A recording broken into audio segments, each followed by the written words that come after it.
Yeah. Hey. Well, yeah. Goonies never say die. You know what time it is. We got horror suspense. Listen, Kevin Trav digging in the bin. Dirty Dancing and Encino Man. You never know what you'll find in Uncle Doug's bin. What's in the bin? Yeah, Uncle Doug's bin. He's got all these flicks from way back when. Marty McFly in the DeLorean. Gotta love the gauge and whatever he's in. Face off Snake Guys, you know it's a win. What's in the bin? Yeah, Uncle Doug's bin. What's in the bin? Yeah, Uncle Doug's bin. What's in the bin? Yeah, Uncle Doug's bin. What's in the bin? Yeah, let's begin. Welcome to Uncle Doug's DVD Bin, the podcast where we take your favorite movies, give you some facts, tell you the plot, and there might even be a few jokes along the way. I'm your host, Travis. And I'm your host, Kevin. Kevin, good to see you. We're fresh off of Free Willy. Gotta say, I haven't felt better. Woo! I tell you, there's nothing like getting your Willy back out into the wild to really make a man and his friend and his other friend from his other podcast feel pretty darn good. Man, wasn't it great having Christina on? It's hard to be forgiven for what you just said, but having Christina on was a lot of fun. A lot of fun. Podcasting pro, you know? Oh, yeah. It's like having a legend on. But yeah, she was great, man. And it was good to talk to someone who grew up loving Free Willy. I think you and I were a bit, maybe not the biggest Free Willy fans because we knew our Willies couldn't hold up. You know, that's the Willy. That is, man. That is the one. You had a weird cadence when you were introducing the episode, by the way. You hit the sum really hard. Is that, are you trying facts. to... Yeah, are you some trying facts. To give me like a little hint here that I need to dial up the amount of facts I'm dropping or what? No, I think I'm just saying people should expect some facts. We're not overdoing it, you know? We're giving you a nice, modest amount of facts. I think people can appreciate that. Yeah, talking about one of my actual favorite movies today, Unforgiven, man. I'm kind of excited about that. Yeah. You had the benefit of watching this with Doug, who, I mean, I know he's a big fan of this film. What was that like?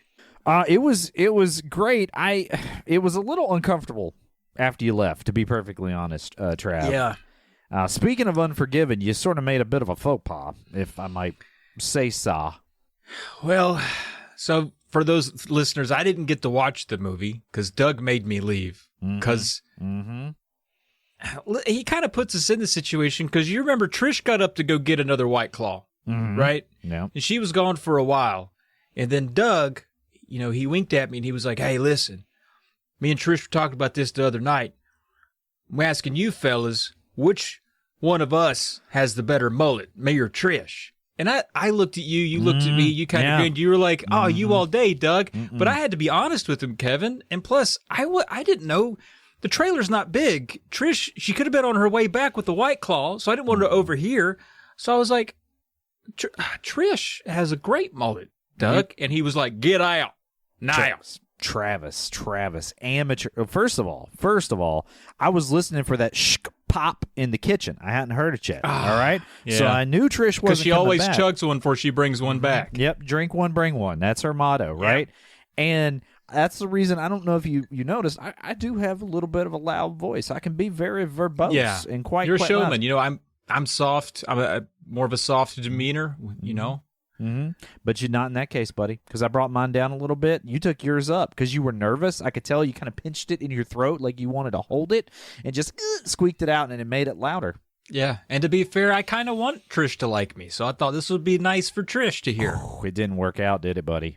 Yeah, because now not only does Doug hate me for saying that she had a better mullet, she's mad because I said that her fine perm was a mullet. She took offense to that. So now I'm banned from the whole Doug Trish house, and you get to watch Unforgiven with our favorite uncle. Yeah, well, let me tell you this.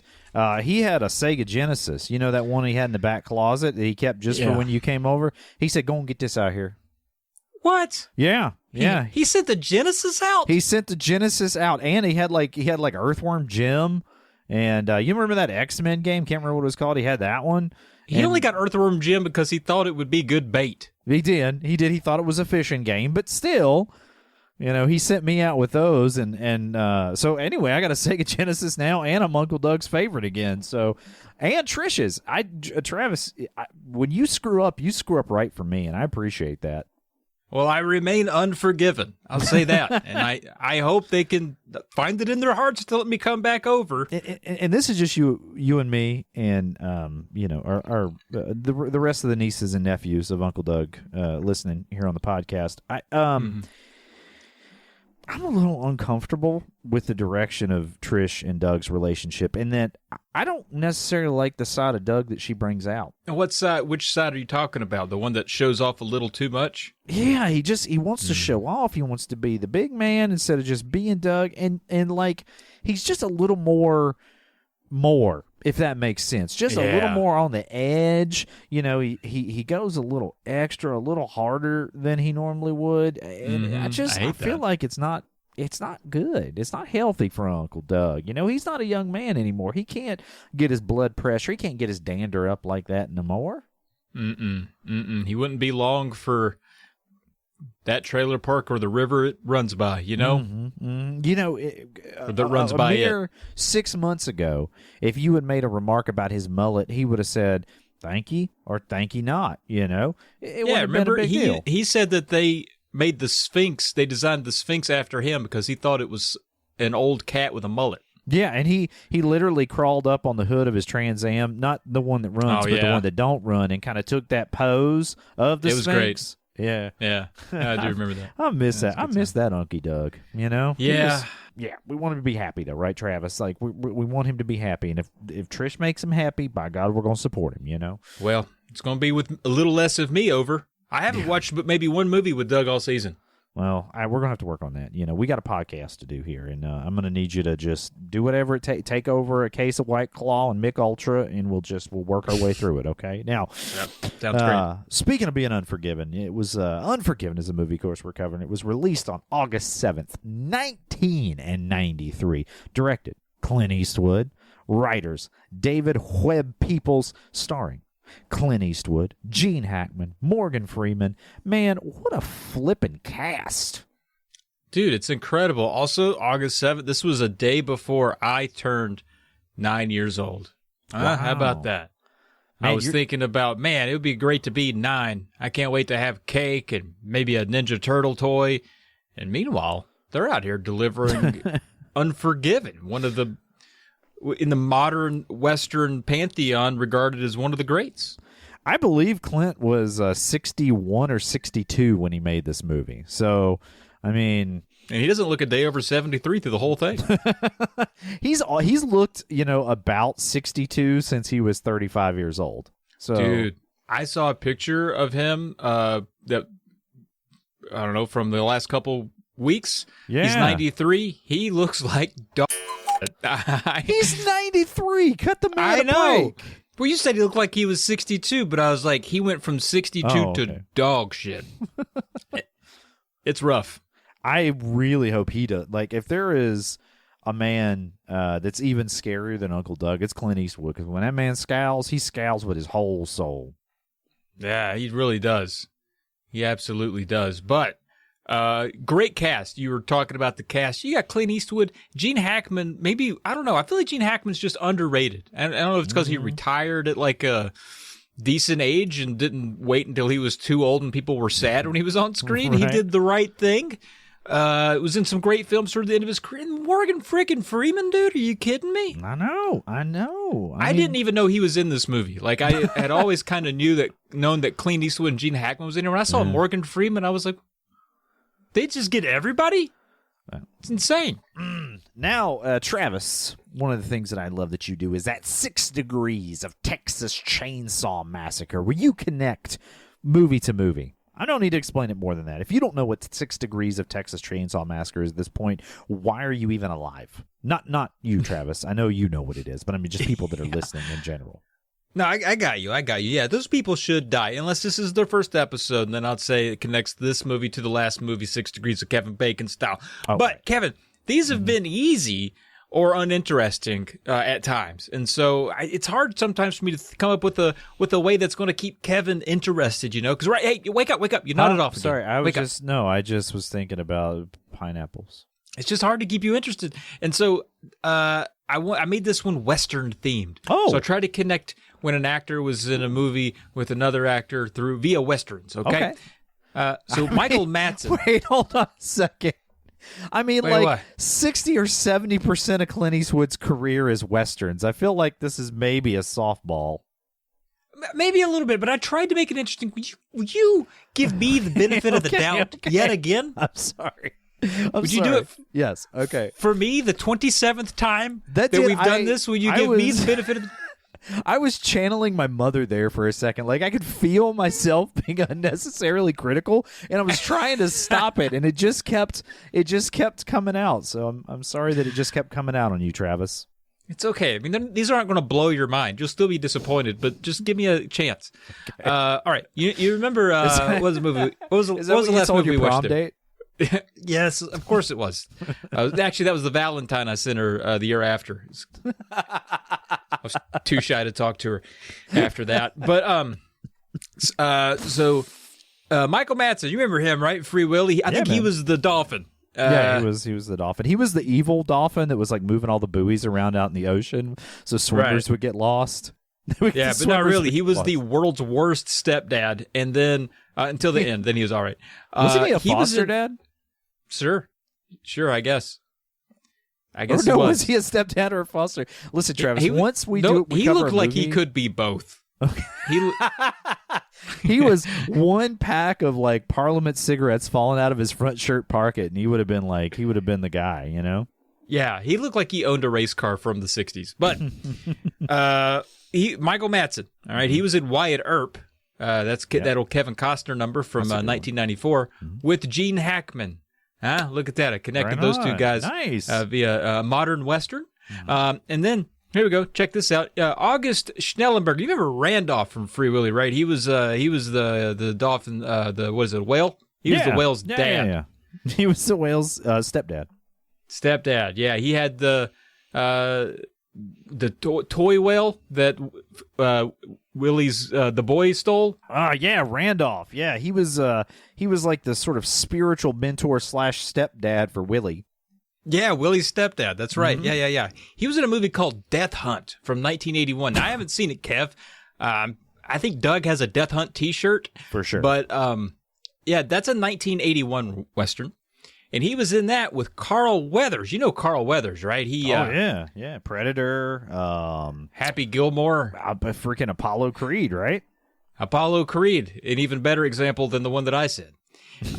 He was in Magnum Force. We all know Magnum Force. Yeah. That's got Clint Eastwood in it, right? Mm-hmm. And that's the connection. But that's how I got from August. Great name. Because I was born August 8th. August 7th was when this movie came out. August Schnellenberger was in Death Hunt with Carl Weathers, who was in Magnum Force with Clint Eastwood. Connected Randolph to Clint Eastwood. Nice. You know what? I was a little hesitant about you pulling off this Western themed deal, and you know what, bud? Every time you adequately do the job, and I am so grateful for that. Thank you. I connected those through two Westerns. That is good. You brought two. You didn't bring just one. So you feel like I filled it out. You're really sticking to that Travie 2 beats. I like it. Yeah, I like it. So yeah, that's me. Well, one of the things that I also love that you do is kind of the way that you walk out of a room and you just look back over your shoulder and kind of you just do this little smirk. I love that. But something else that I love you do is you go out there into the wilds of the internet. Okay, you bring out your machete and you hack your way through the vines and tangled weeds in the jungle of this digital landscape, and you bring back to us here in a fine civilized place from the wilds reviews of the common people out there that have watched this movie, whatever movie that may be, and what they think of it. Now, Travis, again, sometimes I doubt you. I probably shouldn't, but I bet you've done it this time. I believe in you. These suck. So what we've got here in great. You hear that sound? That's the sound of everyone turning this podcast off at once. Well, see, the issue is and I've noticed this for Westerns because when we did Shane, this happened another time, is that when people are low on a Western, their only criticism is that it was boring to them. That's it. So there's not even fun, like a lot of fun bad ones. So, and the people that love this movie love it in the most artistic and like they're just very comprehensive. They want to write an essay about how. So it's hard to find some good, juicy in between that's podcast friendly. Kev, is all I'm saying. I'm hedging because I don't have a lot of faith in these. But my first one here, Did you say hedging or edging? I'll do a little bit of both. Okay, I'll do a little bit of both. Good. That's now people are excited again. Yeah, see how I bring them back, Travis? But mostly hedging because it sucks. Here we got 5 stars from a just which Joe. Could also be edging. Sure. We're all close now. We got 5 stars here from. You said sucks. Ah, yeah. I felt like you just missed that one. I did. So, yep. I missed it. But these do suck. Mm-hmm. 5 stars from Joe. I just here. wanted to stop you again before you got started. Okay, now we're good. We're good. That's why I didn't even look at the screen. I looked at you. I was like, here he comes. What a bitch.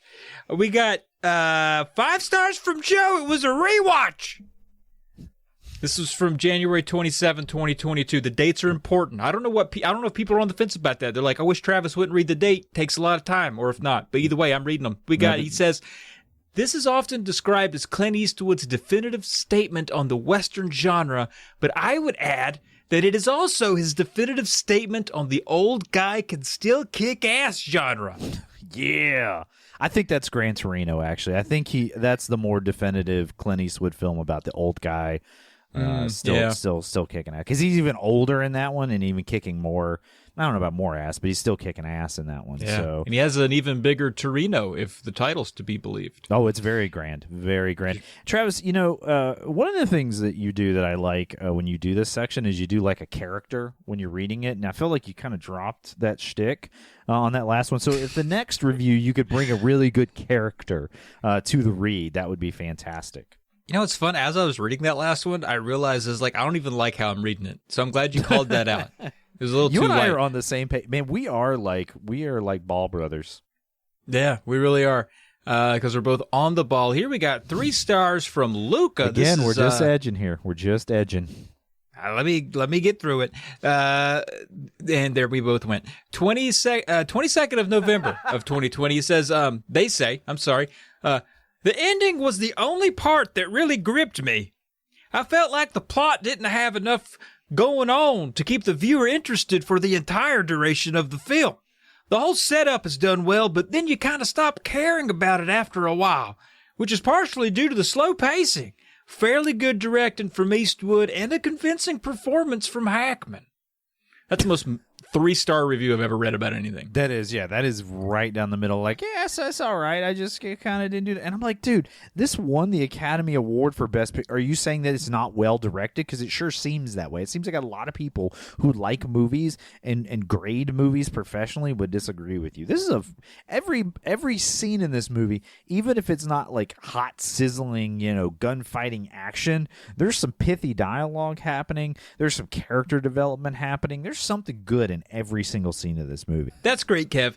We got 3 stars from Jake Alda Coffee, Coffey, full name right there. Look him up on LinkedIn. 28 April of 2021. This might be unforgivable for some. Get that wink? Did you feel that? This might be unforgivable for some. Hate it. Already hate it. But I just am not the biggest fan of Unforgiven. It's undoubtedly well shot and acted, but I just could never get into it. Might be because I'm not much of a fan of Westerns. Much to the chagrin of my dad, who's obsessed with the Wild West genre. I just am rarely compelled by the way the stories are often presented in Westerns. Okay. You know what? I was kind of coming at him a little hot. I said, I don't like that. I don't appreciate it. But honestly, he's just saying, hey, look, I could see this is a good movie. It's just not my thing. And that I can respect. I'm fine with that. That's 3 stars. Yeah. Yeah, that is a 3 stars. Had the time of my dad's life. Probably his I do like how he pulls in like his dad doesn't love him. Like, he kind of says that, right? I don't think he says. Travis, are you reading into that your dad didn't love you? Because he just said his dad likes westerns. That's all he. That's all he said. I'm not much of a fan of westerns, much to the chagrin of my dad, who's obsessed. I don't know. It felt like maybe they could be closer. What if I reached out, I put my hand on your shoulder, and I said, "I'm proud of you, Travis. I'm proud of you." You're not gonna make me cry right here, man. No, Stop. It's just Cut it out. you were so good in Little League. Dude, I was. Dude, I killed it. And if I could go back, I'd kill it again. You would. All right. Especially now. You would be just crushing Little League. Yeah, absolutely. We got 3 stars here by Ali, like Muhammad. This is April 17 of 2023. This was a year ago, almost exactly. I would probably kill every man in this movie with a sledgehammer if you gave me the opportunity. Wow. All of just the people walking down the street didn't know harm whatsoever. I mean, I think this movie shows that almost everyone has a flaw or something that, is unforgivable. Just because people are flawed doesn't mean you can kill them with sledgehammers, Travis. Are you kidding me? That's all I had in my defense. Well, thank God. You're telling me that isn't even. Oh boy! Thank God I'm perfect. I don't have to worry about it. Yeah, you are. You're lucky. Yeah. We got 13 of July. Oh, you got another one of these? Okay. I got. This is the last one that we can get on with it. I get it. Okay. I get it. Sorry, I'm here. Listen. I ain't got nothing else to do tonight. So you give me 7 more. I don't care. Whatever you want to do. Don't tempt me. This is from I Am, July 13, 2021. 1 star. Very low on it, Kevin. They don't like. Wow. Listen to what they say. They say, "Why do cowboy movies have to be so boring and stereotypical?" God, these are not great. I told you. Some of them were okay. But that's just, Travis, why'd you even bother doing that? You could have closed good and solid on the one where we brought up your father issues, all right? And we could have just moved on. You just, again, buddy, you played so well on that high school football team. I was so proud of you. I wasn't bad. Yeah. I was all district. I know you were. You did great. Now, Travis, so thank you. Thank you for doing that. And I appreciate you. I do criticize you some, but it's only in jest. I would never criticize you in real life on the air where you had it recorded.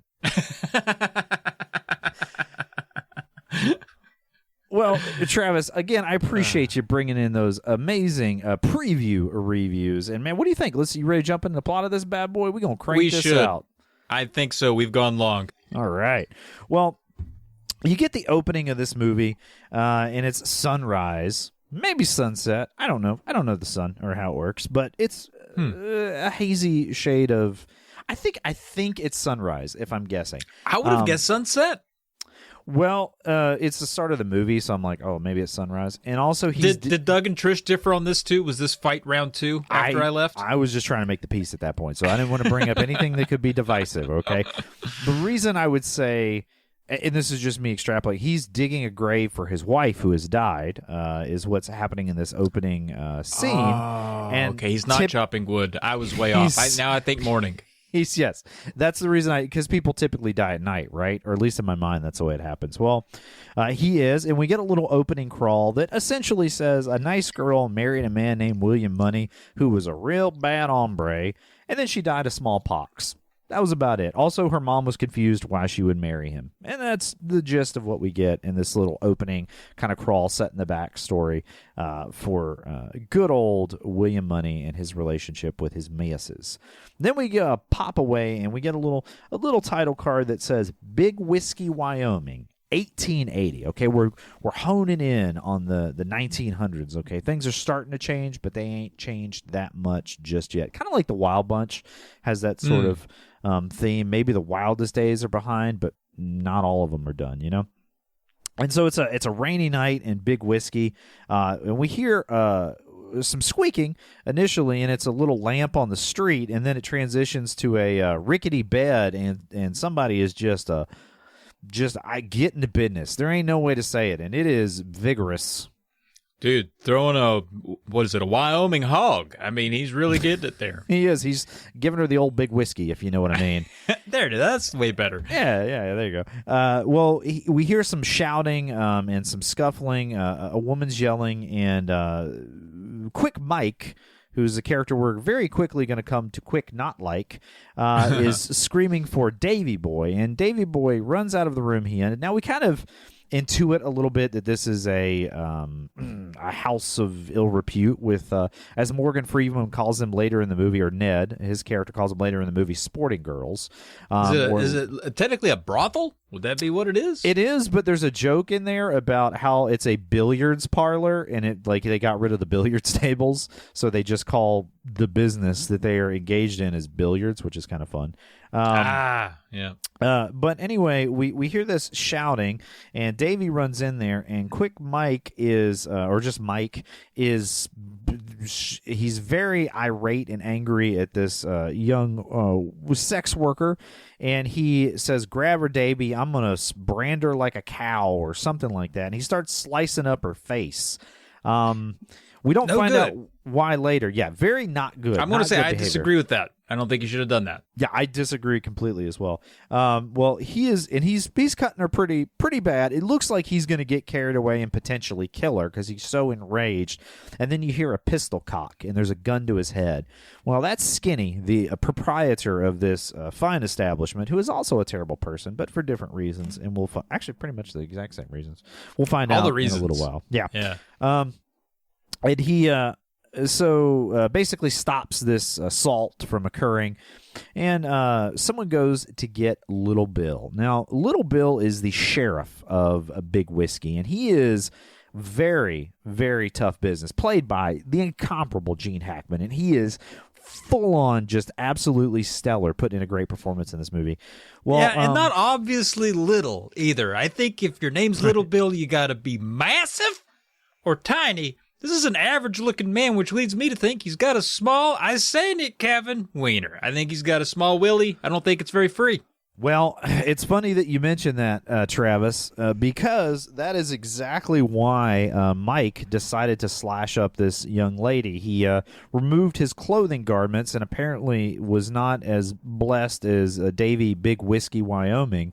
And she giggled at his size of his manhood, and so to that he took great offense and decided to cut her up, which is just way wild, and out of bounds. And so Skinny basically has tied these two guys up. They go get Little Bill. Little Bill kind of collects the story as to what has happened, and he's going to bullwhip these two gentlemen. And Skinny goes, "Well, hold on a minute. I have invested considerable money in Delilah. That's the young lady who got cut up.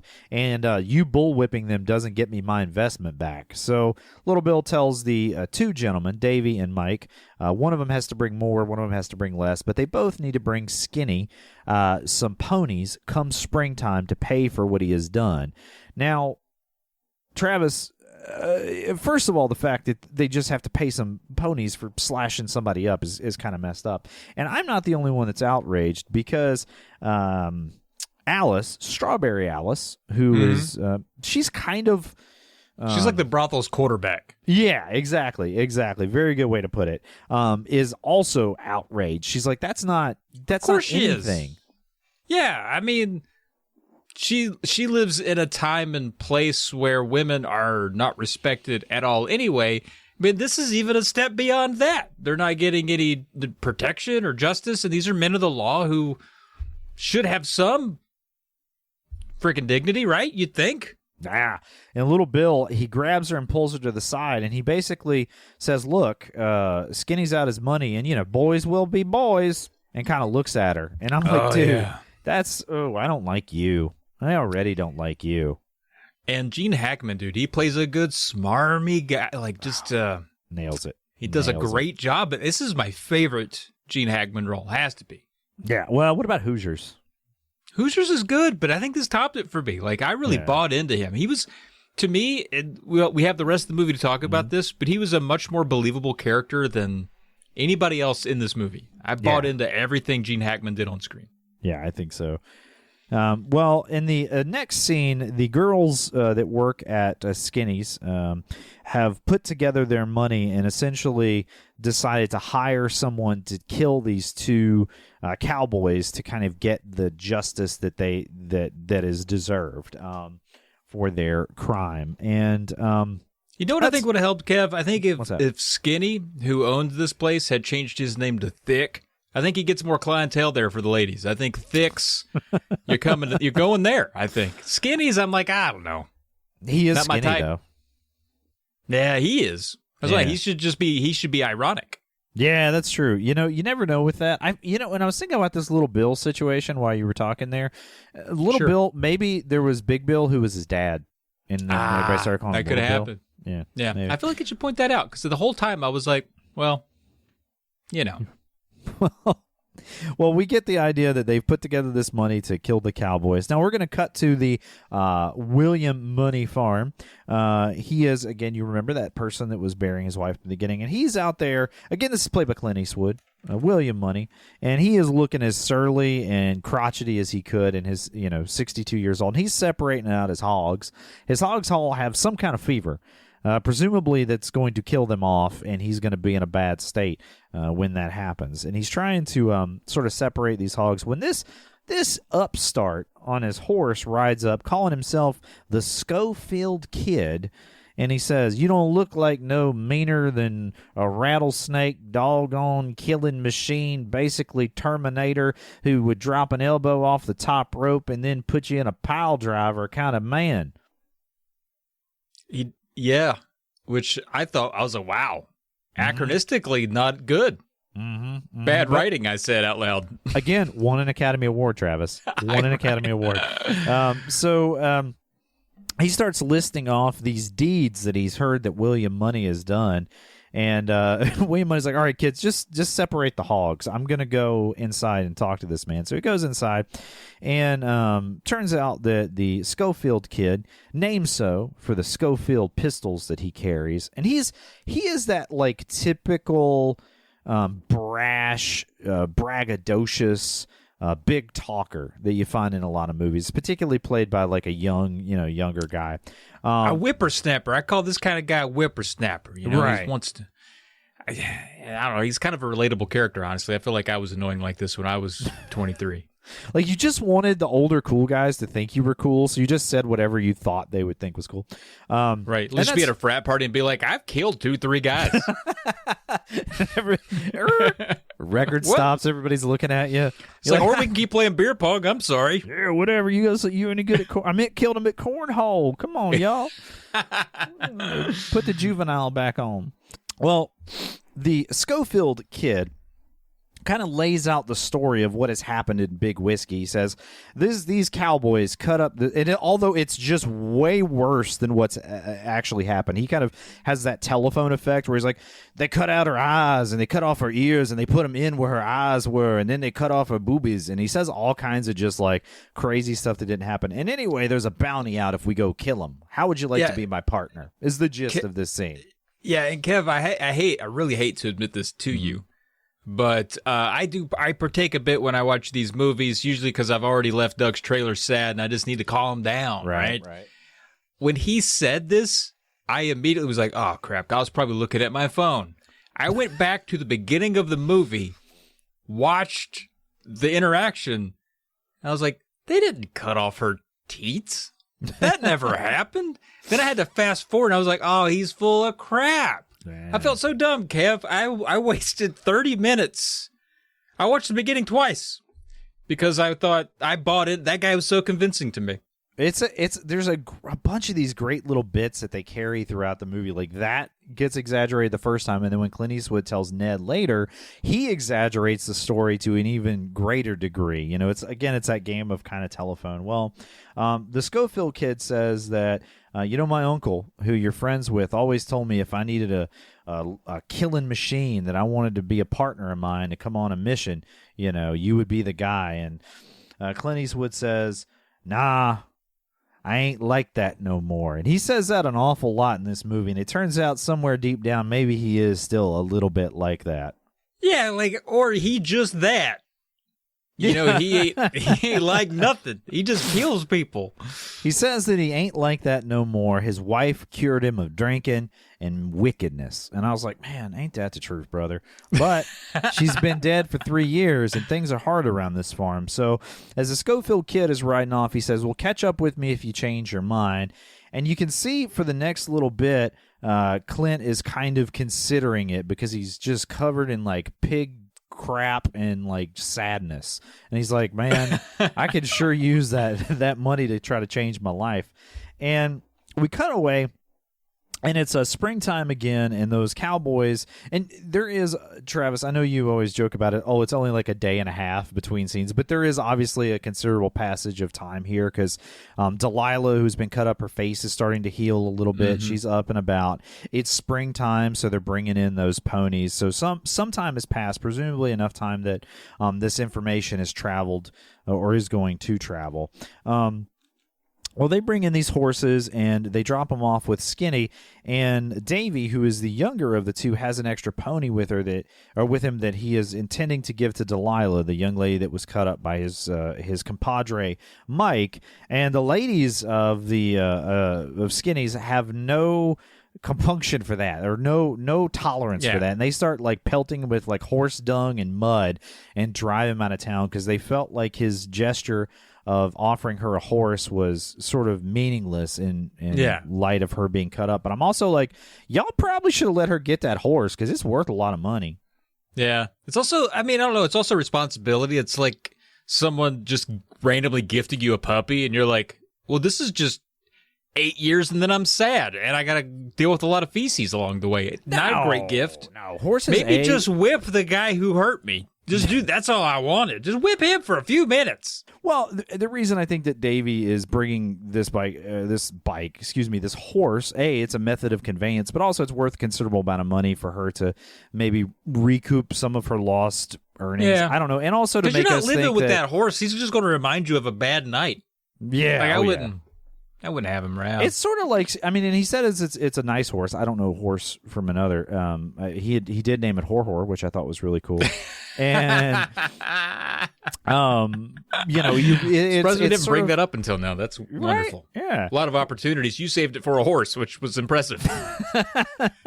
Well, that's where we're going to land on that. Anyway, we're supposed to maybe think Davy's much better than Mike, and we don't quite hate him as much, to give us a little bit more complexity of character there, rather than them just being generic bad guys. Well, moving along, back at the farm, Clint looks at a picture of his passed away wife, and then William Money decides, you know what, I'm going to get this pistol out and try some target shooting to see if I'm still up to it.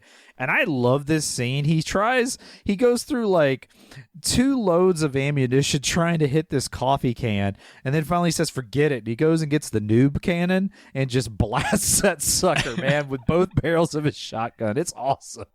Also, I did another bad read on this, which is why I'm bad for a movie podcast. I was like, dang, he hates his wife so much he went and got his gun.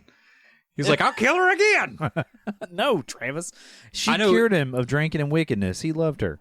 And she might have died of tuberculosis, but I think you could convince any detective in 1888 that a shotgun blast through the face was tuberculosis. I'm just saying, he admits later he kills women and children, so I mean... Well, now I think he murdered his wife. Travis, the fact that you said it was tuberculosis, but the doctor said it was smallpox, really concerns me about where you were on the night that Claudia Money died.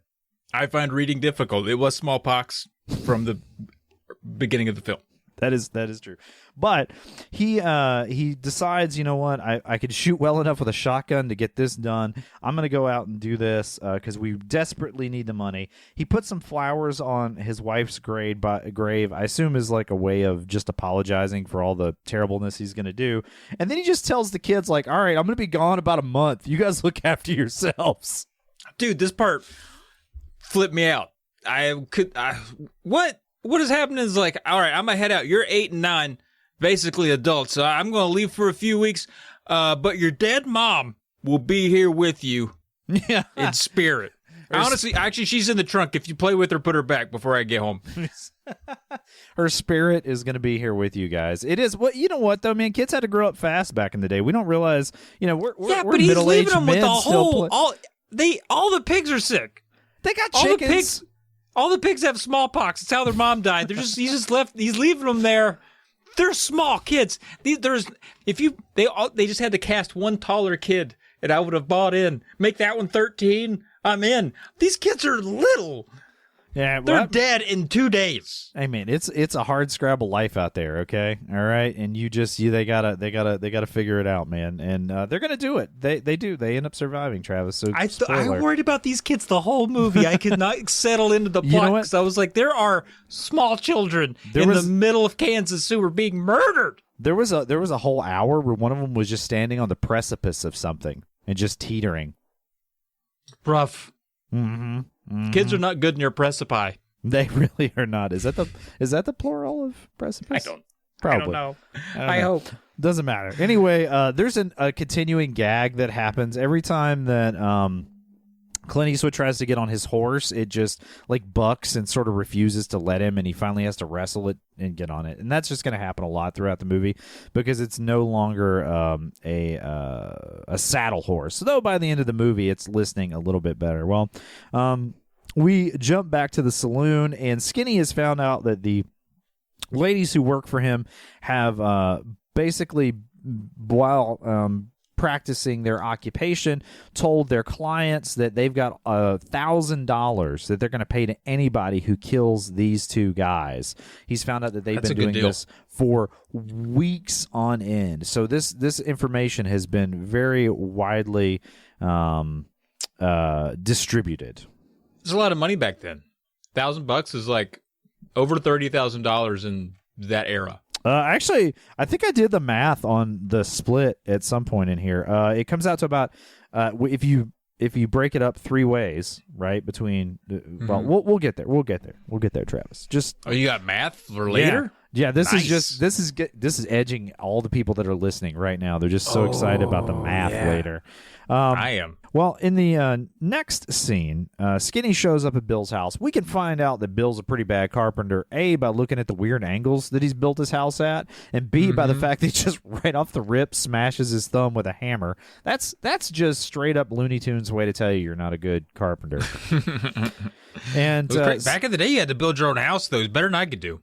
Yeah, right? Well, Skinny tells Bill about the situation, that the ladies that work for him have spread this information, and says, hey, you should just run off those cowboys. And little Bill says, well, maybe I'll run off those whores. And you're like, whoa, dude, dial it back a little bit. Easy, but they're great for the economy. Yeah, right? They're basically the economy of big whiskey. Jeez. Mm-hmm. It's not whiskey.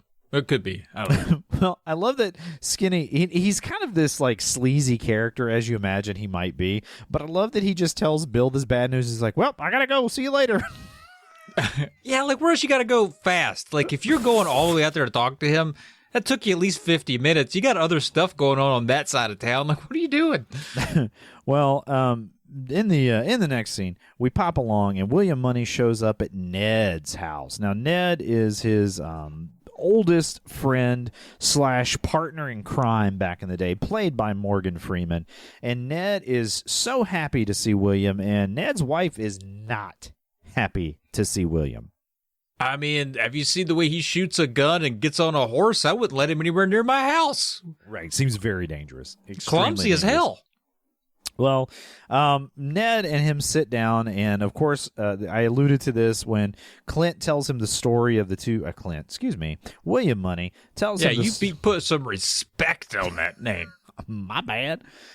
William Money tells the story of what has happened in Big Whiskey with the working girls.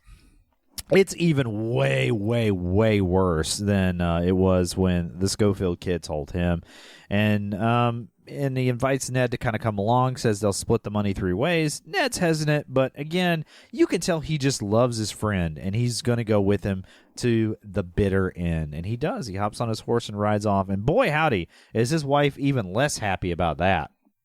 Well, yeah, I mean, you took her Morgan Freeman, dude. What? Who's gonna be jazzed about that? And the day Morgan Freeman leaves this planet, I will bawl adult man tears. He is special. Yeah, man. Well, you got to either get busy living or get busy dying, my friend. Now, there's a from Bruce Almighty. Sure, Travis. It's from Bruce Almighty. There is a scene that's so well framed. Clint is standing in the doorway, and the light's shining over his shoulder with his hat. And then you see Morgan Freeman's rifle on the wall behind him, and they're kind of having dialogue back and forth. And this is when Ned's deciding. I just love the way that shot's framed. It's like this perfect dichotomy of where they're both at and their kind of journey. I love it very much. Very good visual storytelling.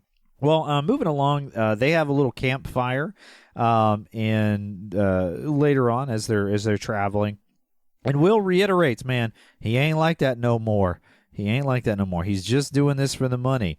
And then he gets very introspective, and we see him going deeper into this PTSD or this guilt he has from his wicked days. And he starts talking about this guy he shot and how his teeth came out the back of his head. And it's some dark stuff, man. Yeah, dude. Like, what he really should be thinking right now is like, hey, Ned, do you know of like a babysitter? Because I've got two litlins. I thought you were thinking like, Ned, you gonna make some more of them beans tomorrow night? That was pretty. That was pretty good. Instead, he's like, I shot this man in the face that didn't deserve it, and his teeth blew out the backside, and I was just drunk. And he's like, nobody liked me. Settle down. Come on, man. Make it happy for everybody. Come on. Well, it's definitely a very kind of dark, somber tone for this scene. Now, on the next day, or the next day, we were assuming we're on a train, and some folks are talking about the attempted assassination of President Garfield. And this is where we're going to meet English Bob. And English Bob is sort of like the Schofield kid if he grew up and he was actually good at being a killer. That's kind of what English Bob is. He's a very like braggadocious, just does not stop talking junk until he's later. Like Conor McGregor if he were 93. Right. Yeah, that's a very good way to put it. Well, English Bob has this dialogue where he's just like, yeah, hey, of course somebody's going to shoot a president. Who wouldn't shoot a president? They're lame. But nobody would shoot a monarch because they're so imposing and their hand would shake. And this kind of ruffles the feathers of some of the Americans that are on there.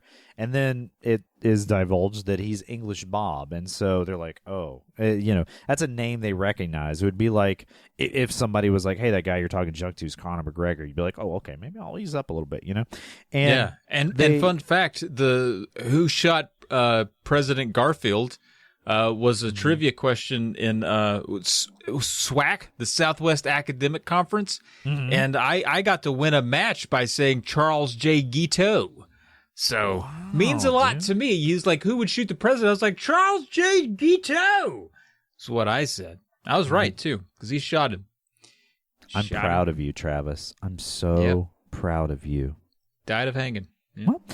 Well, they decide instead of shooting a president, they're going to shoot some pheasants as a competition in a friendly way to sort of settle their dispute. Yes, press offense. They were wearing little bow ties and cravats and wigs, powdered wigs. It's okay. That was a little earlier, but I like where you're going. I like where you're going, man. Yeah, there's one of them on the $8 bill too. President Pheasant. Anyway, they do the shooting, and of course English Bob is stellar at it, and he easily wins. We also are going to meet WW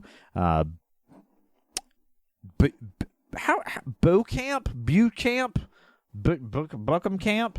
I don't even know. Do they say that guy's name? It is said one time in there, but I just was calling him WW because that's what he goes by. Let's just call him WW. But WW is, in fact, English Bob's biographer. He's this sort of nerdy writer that's following English Bob around. And they're riding into the town of Big Whiskey. Now, we, of course, know why English Bob's here. We're savvy audience members. We know he's there to earn that $1,000 and kill those two cowboys. But apparently his occupation is killing Chinese workers on the railroad or for the railroad. I don't know how that's an occupation because it seems like you need your workers to build the railroad. So why he's shooting them him, other than as maybe a form of like intimidation and union busting, maybe is what he's doing. But it was a weird thing. I guess they just needed to layer on some more reasons we don't like English Bob. Yeah, which sucked because at first I liked English Bob. I liked his vibe. I liked his demeanor. I liked that he had long hair. You don't see that often in cowboy culture. And then he's just shooting Asian people. I was like, oh, I don't like him at all. Then I hope he dies soon. And in fact, on the the stagecoach, they had basically the station wagon of 1888. Yeah, it was. He points his finger at like a gun, and he's like miming shooting Chinese people, and you're like, dude, he's up, too buddy. much. He's up. We got it don't like from him. the words. You didn't have to mime it too. That made it worse. So yes, we've decided we don't like English Bob, but you know who also doesn't like him are the deputies in this town, because there is now a no firearm ordinance that Little Bill has put into effect because of the bounty or the contract out on these cowboys. And so the young deputy says to English Bob, hey, you can't have your gun. And English Bob's like, I don't have a gun. Looking at him stone-faced while his gun was like on his hip, clearly. Like, oh, dude. So he's like, I don't have a gun. That is a pet frog. That is not... Don't mind the random bulges. Exactly. Well, so we get a little cutaway back to the sheriff's office, and a lot of the fellas are kind of getting their guns together because they're going to go to disarm this guy, and they expect some trouble. And one of them is very nervous that Little Bill might not be there. A guy's gone to tell Little Bill he's working on his house, and we get a little bit of Little Bill's backstory, and we get the sense that he's a pretty tough hombre, and he's certainly not scared of someone like English Bob. I feel like if your name's Little Bill, you've probably been called that your whole life. You just come with a chip on your shoulder. Like, this guy's... he's the sheriff because someone told him he couldn't be. You know what I mean? Well, one of the things that I appreciate about Little Bill, and he's not a nice person. Like, he takes unnecessary force to, like, a next level, but he is very cautious and smart. He doesn't put himself in a dangerous situation. He brings like 12 dudes to surround English Bob as he walks out of the barber shop so that Bob has no chance to draw down on him. I think that's very smart and very prudent, and probably the reason that he's lived to be an older person in the West.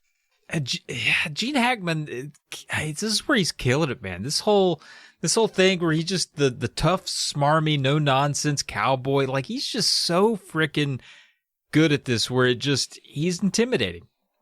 He is, man. And he essentially, there's a whole bunch of dialogue here. WW, he asks him who he is, and he's like, I'm a writer. I write. I'm a writer. And another one of these gags that comes back is Bill says, what, like letters and such? And he's like, no, I write books. And he reaches into his bag and to pull out one of his books that he's written, and everybody cocks their gun, which, first of all, why do you not already have them cocked? They're not single action, so that would have been helpful. And then he pees his pants. WW pees his pants. Relatable. I would have peed. Dude, you'd have peed your pants, right? You'd have peed a little bit. I wouldn't pee my pants, but like, I don't know. I do drink a lot of water, so it's that's not how I outside defend of my myself, possibility. because now they got to chase me, and it's going to be wet for them to run through. And no, so I don't care if I die. I just don't. And then on top of that, also, like, even if so best case scenario is I live and now I've got wet undershorts. Like, who wants to live like that? Yeah. Well, regardless of whether I would pee my pants or not, WW definitely pees his pants, and eventually there's a whole bunch of tough guy dialogue that happens here, but eventually English Bob decides to go ahead and give Bill his first gun. He doesn't give him his second gun. All right, so he's going to hold that to the side for a little bit. And WW produces his book, which is called The Duke of Death. Hilariously. Oh, hilarious. It's about English Bob, and Little Bill calls him the Duck of Death, and that comes back later as well. So that's another stupid. callback. He's so mean and stupid. It's great. Well, he also asks English Bob for his second gun, his .32, that he knows that he also keeps. And so once English Bob is thoroughly disarmed, that's when Little Bill just commences to beating him half to death.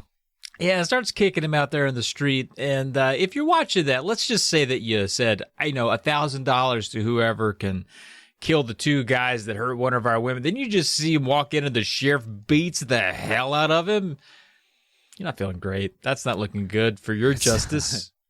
And that's exactly why he does it. He wants that word to get out that this is what happens when you come to try to collect that money. And he does lay a very brutal beating on the Duck of Death. Well, but he's not going to kick him out of town. He's going to keep him. Yeah. He locks both him and WW up, and we're going to get a little more time with them later. Now in the next scene, we move ahead, and Ned and William Money have caught up with the Schofield kid, and the Schofield kid starts shooting at him. And then he starts shooting in every direction, and this scene is absolutely hilarious. I don't know if you laughed at this or not, but it was very funny. I did.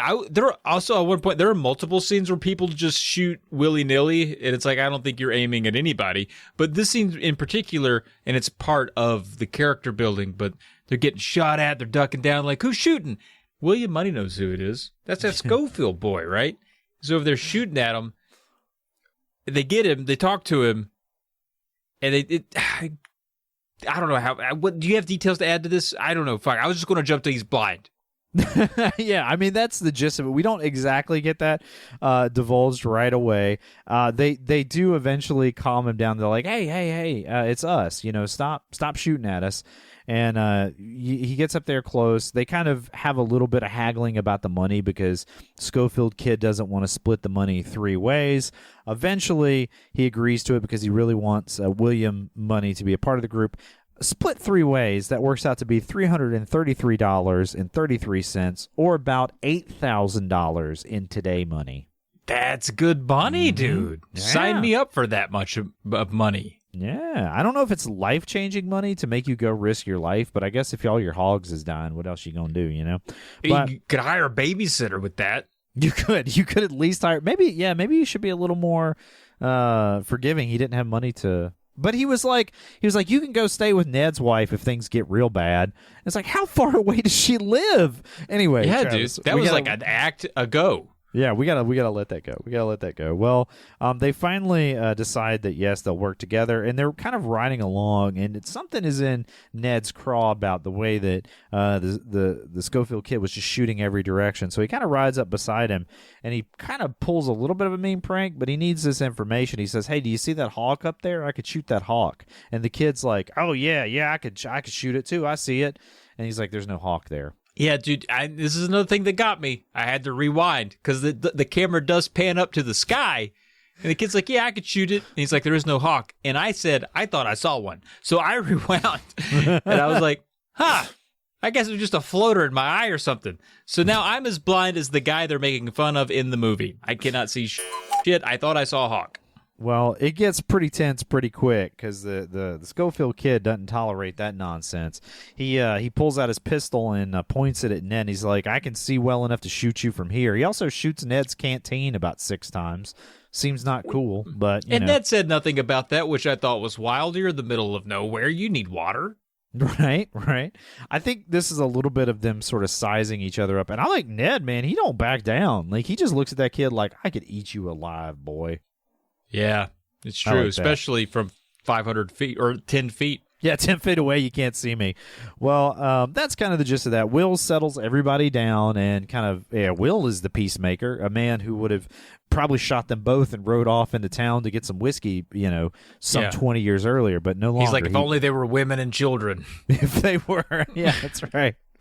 Well, he settles them down, and we move on to the next scene where Bill is now in the position to talk smack while English Bob is locked up in the jail, and he's talking all kinds of junk about the Duck of Death. It's a great scene. It's a great scene. I love it. They have a little fun with this. It's good stuff. They do, man. And I love this scene, too, because Bill kind of corrects one of the stories that's in the Duck of Death book about how English Bob was this hero who came to defend this woman, and it turns out he was just like a bushwhacker who accidentally shot him, who tried to shoot this guy named Corky 2 guns. And now in the story, it was because of in the story the WW said it was because he carried 2 guns, but that's not why they called him Corky 2 Guns, was it, Travis? No, it was because he had a 2-headed. Yeah, there you go. He was. No, I wasn't paying attention. Why wasn't? That was it. Literally, he had a big wiener.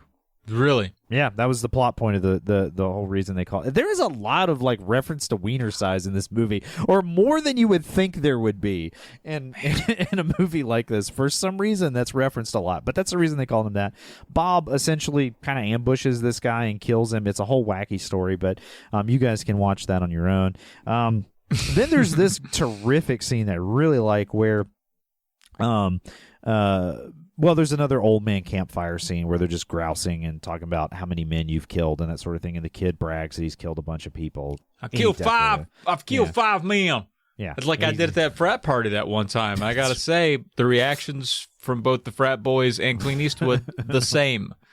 Yeah, not very impressed. Yeah, they're not buying it. Well, we cut back to the jail and a little Bill is kind of telling WW. Now WW's out of his cell, like he's sitting down at the sheriff's desk, kind of taking some notes for maybe what his next story is going to be. And little Bill says, "No, the thing that needs to be understood about gunfighting is that the cool and level-headed person almost always wins." And WW keeps kind of pushing. He's like, "Well, what if the other guy's faster? Even if you're, whatever." And finally, little Bill's like, "Okay, well, let me show you this." He takes a gun out of the desk drawer and there's a whole lot of like silent interplay that happens here. It's just terrific. And he hands it to WW and he says, "Go ahead and shoot me with that gun." And he's like, "Go on, cock it." And he's like, "Is it loaded?" He's like, "It wouldn't be any good if it wasn't. Now point it at me."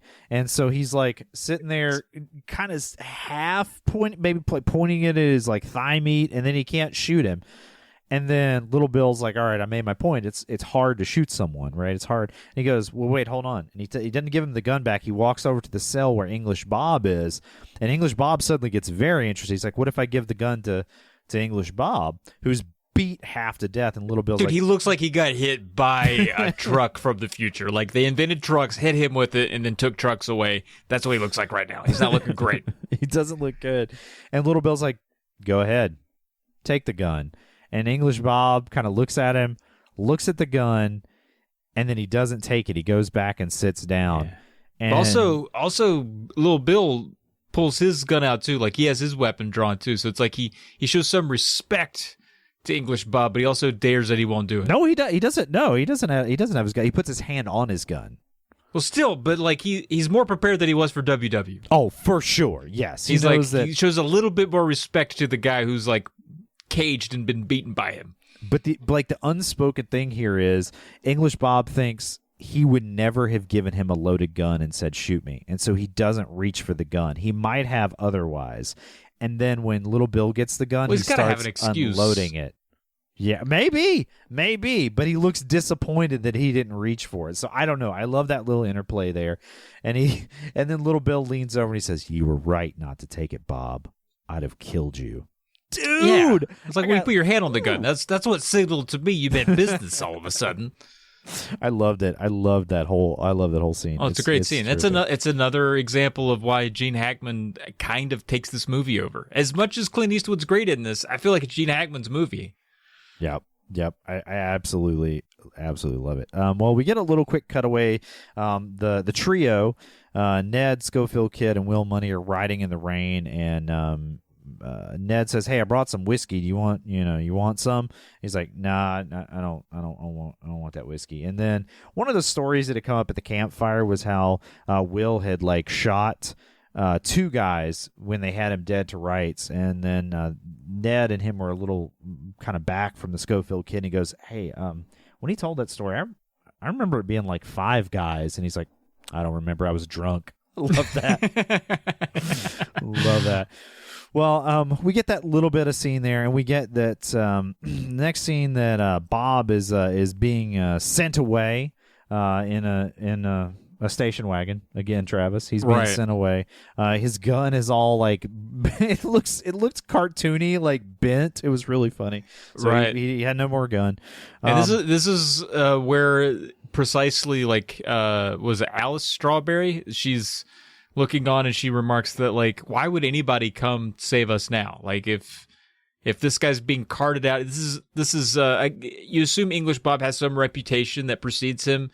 That's going to get spread around that he got booted out of this town by Little Bill, wasn't able to claim the reward. We're screwed. No one's coming to save us. That's exactly right. And, in fact, Little Bill was so good at conveying that message that WW has decided to stay with Little Bill and be his biographer, which I think is kind of kind of hilarious. He just dumps WW just wants, where's the money and where am I safe? Clearly the guy that just got his butt kicked and kicked out of town's not the best guy to write. This guy's way more interesting. And then also Skinny talks junk to Delia. Like, she looks fine. Like, I know she has scars on her face now, but she's still very pretty. Like, I think so. Yeah. There's another part later where this comes up too, and I'm like, she looks, for 1888, where everyone's dying of smallpox, she's incredible. She's a beautiful lady. Right? She looks like a woman who's never seen a hog with a scarlet fever. I tell you what. She's got every single one of her teeth, which is a testament to that whole brothel has a lot of really, like, they're strong about hygiene. They're like, take and care they're of them. shiny and white. We have learned one thing from movies, and it's that, like, women that are in the working profession, such as it were, have very nice teeth. Both her and Julia Roberts. Terrific every teeth. single time. Yeah, it's an important caricature. You got to take care of it. That's an asset. That is, man. Well, the next scene, we see the trio is riding into the town, and they kind of ride past the no firearms ordinance sign, but it is raining. Maybe they didn't see it, but either way, they're not going to disarm themselves. Well, we jump to the Skinny's establishment, and the Schofield kid comes to find Alice because she's sort of the point of contact for this contract, and she thinks somebody's there for doing the bang, doing the business. But as soon as she sees him, she can tell he's there for something else. But he is also there for that, too. Like, because he does look 15. And, like, it's weird. You're like, ma'am, hi, it's me. I was the one that messaged you on Facebook. Yeah, I'm here for the reward. It was you had it on Facebook Marketplace. I didn't know if it was a scam or not, so I'm so glad you're a real person. Yeah, I've killed 5 men. I mean, I tried to look at when you joined Facebook just to make sure you had a long-time account, but, they can make that stuff up, too. Anyway. I don't know if you knew this or not, but you do protect your photos. I don't know if you do that, but I am unable to see a lot of them. Anyway, moving along, Travis. Somebody shows up at Little Bill's. WW's there, of course, writing his biography and getting some more great stories for his books. Again, terrible carpenter. His roof is leaking everywhere. It's awful. Yes, and it took me the second time, because I had to rewind through this one part once because I missed something. He goes through the story and he's like telling them something. I am so glad you didn't watch this with Doug, Trish, and I, because they would not have the patience for you rewinding the movie every 14 seconds. Dude, there were so many times where I was like, did I hear that right? And I would have to go back. And I did hear it right. That's the crazy thing. I was fine. The movie's just wild sometimes. Have you considered that the reason Uncle Doug says watch this so much is because you're not actually watching this? Oh, it's true. Yeah, I'm better in the after I've had my pills. I'm okay. The evenings I'm rough.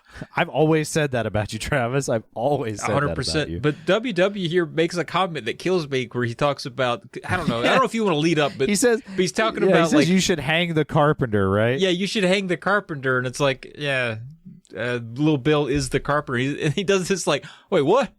What'd you say? Yeah, he doesn't care for it, man. It is great. Well, this great good time between Little Bill and WW is interrupted by someone telling Little Bill that some fellers have showed up in town with guns. Now we cut back to the saloon, and we notice that Will is sick. Somewhere along the trail, he's gotten some sort of, probably the fever of them hogs. He probably had hog fever. He got hog fever, and he's sick, and he's kind of sitting in the saloon.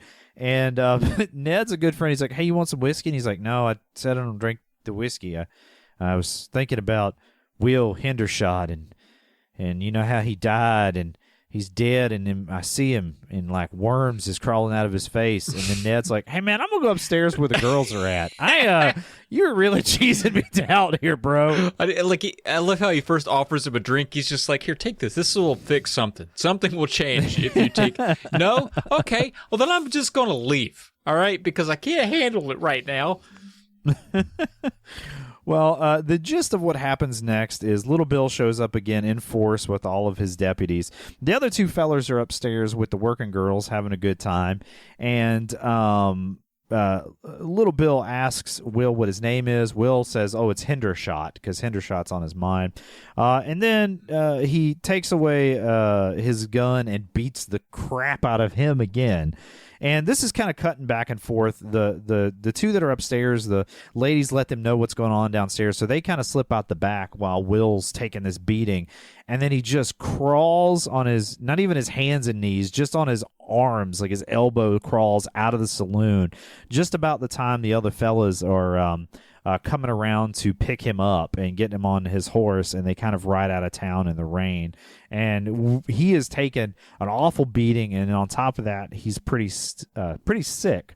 Now, the ladies have told him, "Hey, meet us up the way at this barn that we know about, that nobody's gonna find you there." So the fellas head there. They get out of the rain, and they're stitching up Will after this whole incident. That's a tough L to take, dude. You ever just you're already sick. Then you try to do something competitive and you lose, and you want to say out loud, you want to be like, "It's because I'm sick," but you know that sounds like a thing to say, so you just, you have to swallow defeat and mucus. It's tough, and I feel like that's why it's easy for me just not to lose anything. Right, and I admire it. But here we got Will, but he's taking the L. You know, at one point he wanted to scream back like, "I got flu or something, stop hitting me." But he doesn't. He keeps his mouth shut, he maintains his dignity to fight another day. I admire that. I'm the first one to scream an excuse if I got one. Amen. And even if you don't, you come up with one. Yeah. I got you, bud. I know. I was talking big and braggadocious like I was Schofield Kid Jr., but like I make all the excuses all the time when I lose at everything I've ever done. One of the lines that I do love in this scene, though, is Little Bill's like, "I got to take your guns away," and William Murray's like, "I'm not drunk." I just love that. I just love that so much. He's like, "Do your friends have guns?" And he was like, I don't know. I don't know. Probably not. Maybe. It's like, they Probably got guns, not. dude. Come on. Yeah, they definitely got guns. Well, we kind of cut away, and they're stitching them up. We move to the next day, and Will is in bad shape, man. He's talking about the angel of death has like snake eyes, and he's scared to die, and then he sees worms on his dead wife's face, and he's on one, man. Like, he is in a bad spot. Not looking good. Like, what gets me is like, he's like, "Don't tell my kids the things I've done," and it's like, they're already dead, man. Dude, like they died starved weeks to death ago. a week ago. You left them with no adults and no food. Live pigs, they have to kill the pigs, the sick pigs. The kids have to kill the sick pigs for breakfast. It's not looking good out there. I think they're dead. And your wife killed them because you made them believe in something that's not real. Well, anyway, it's fine. I was upset. I'm sorry. Gene Hackman. Okay. I'm on Team Gene Hackman. Yeah, you are. Well, Will eventually heals himself up. He doesn't heal himself. His body heals, and he wakes up and he sees Delilah there, and he asked her, I thought you were an angel." I'm like, "Oh, she probably appreciated that." That was great for her to hear. Great timing. Yeah. And so he's like, "Hey, where are the other two?" They're off scouting for where these cowboys might be. And he's kind of sitting out in the next scene. There's a couple little cutaways here, and he's starving. He's eating. He's like, "Man, I thought I was dying. These trees sure are nice." And Delilah's like, "Hey, the other fellas, they've been taking some free ones. Would you want a free one?" And he's like, "Nah, I don't want one." And she's like, "I didn't mean with me." And he's like, "Nah, I didn't mean it like that. Cause you're like cut on and whatnot. I just like, if I was going to have a free one, it would be with you. I'm married. I'm definitely married." It was so awkward. They didn't play it up awkward enough. It was so stilted, but it was amazing. Just like, yeah. Great scene. That was not me riffing. Dude, that was literally, perfect. that's about the gist of the scene. That was and him not taking a free one. I mean, I get it, but like, what is their angle? They're like, they offering coupons. Like, if they hit it once, they won't quit it. Like, that's the new strat, girls. If they hit, they don't quit. And that's why we give them that first one for free. I couldn't figure that part out. Like, you're just throwing money away.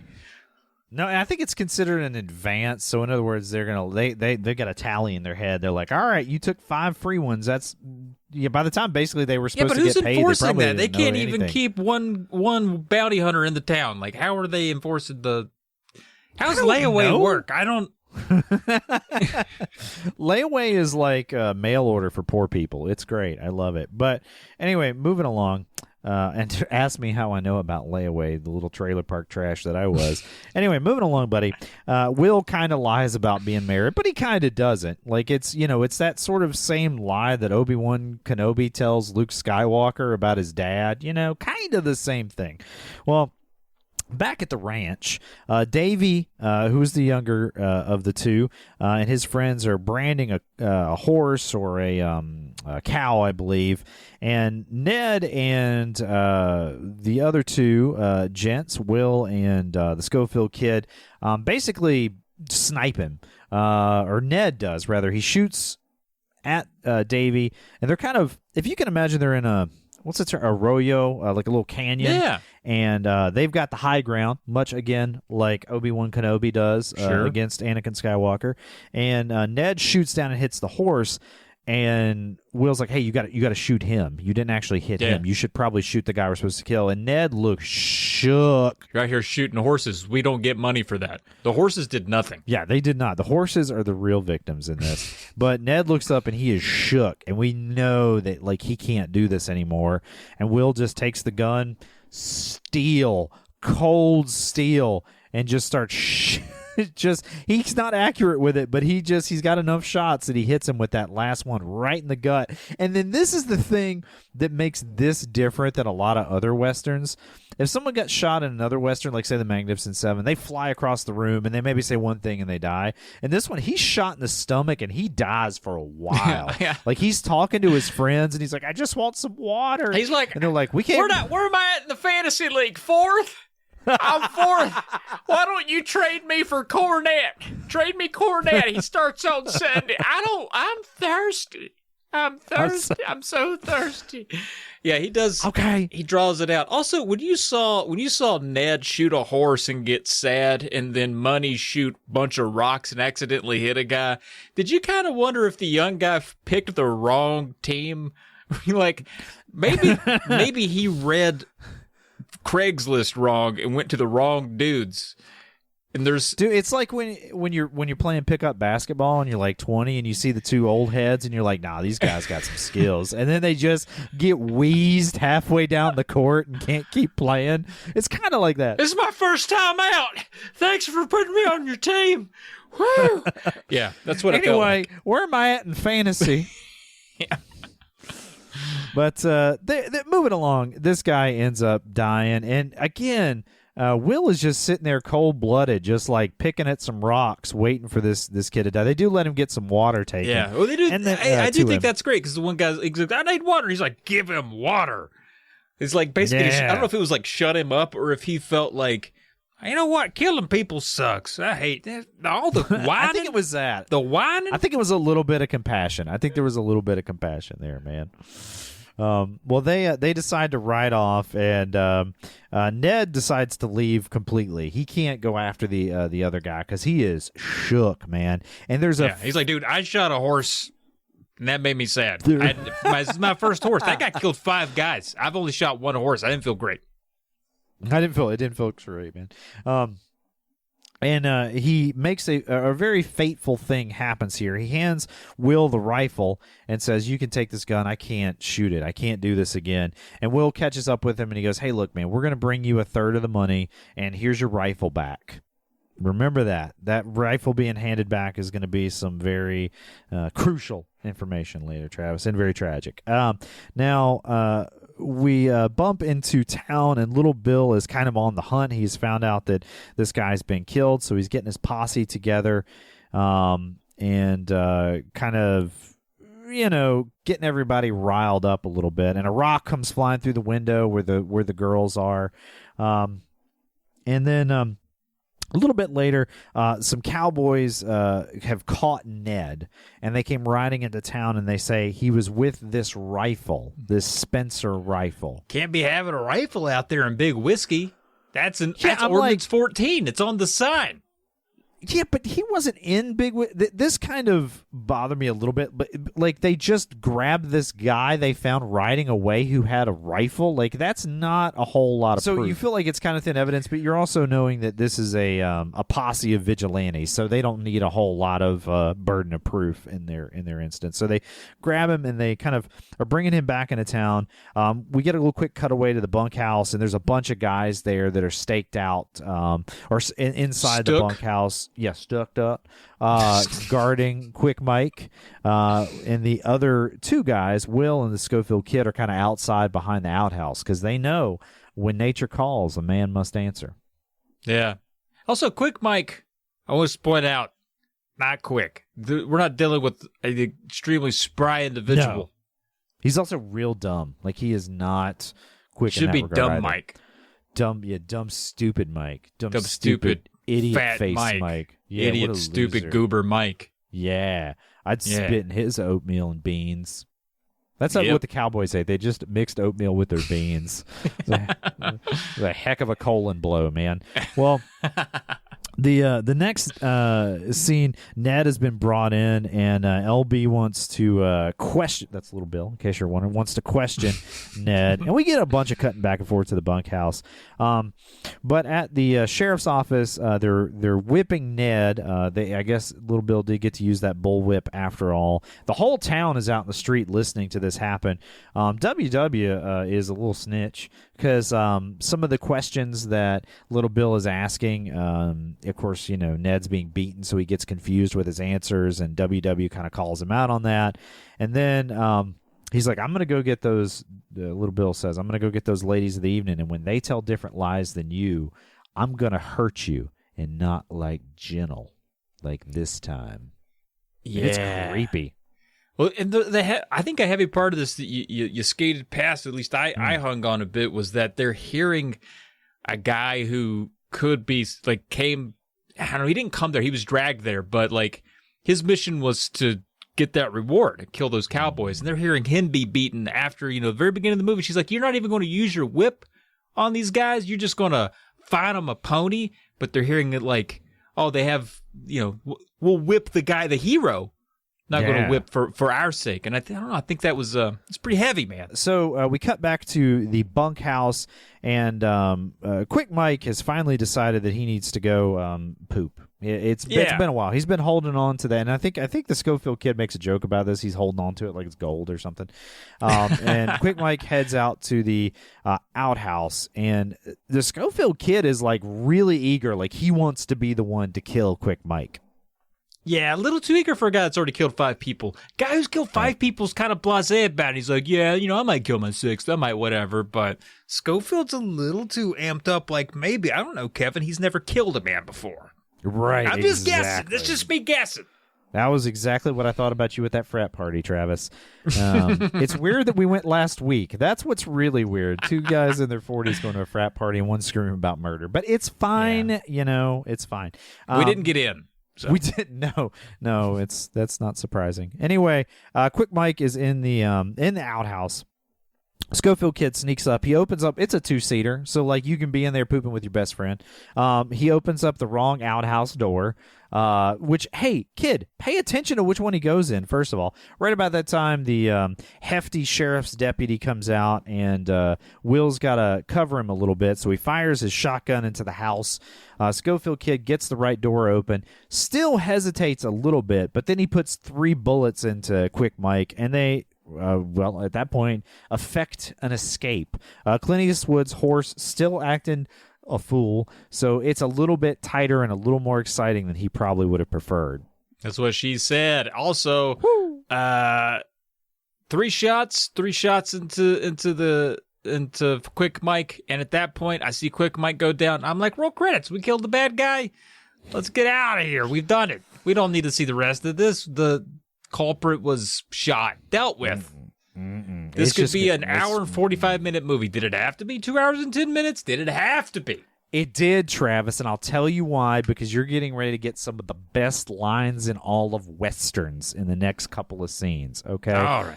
So at the Lonely Pine, okay, so they have prearranged a meeting spot once they've finished the job with some of the ladies of the evening to get their reward, to get their money. And they're kind of sitting there talking, and you see, like, off in the distance a lone rider coming up, and Clint's kind of watching her, and the Schofield kid's behind him. And in every line that Clint's character, Will, drops in this scene is just burning fire. Everyone, like the Schofield kid fesses up that he this is like the first person he's killed. He'd never killed nobody before, and Clint Eastwood's like, well, you killed the hell out of him. I know. He did that whole thing too, like I do to you in certain segments where he's like, hey, you know that guy? You remember when I said that I killed 5 people? Yeah. Well, you know that guy I just killed? That was my first. I don't know if it was obvious from my demeanor or just my sheer lack of immaturity about the whole thing, but I'm sad about it, to be honest. It's kind of messed me up. And he said, and the Schofield kid's like, I didn't know if he had it coming or something like that. And Clint Eastwood's character says, we all have it coming. You're like, Jesus. And then I love this line too. He's like, it's a hell of a thing to kill a man. You take everything he has and everything he's gonna have. Clint, stop spitting so much fire, dude. Dude, I really can't did. Keep up. I love that line. That was a great line. That was awesome. So good.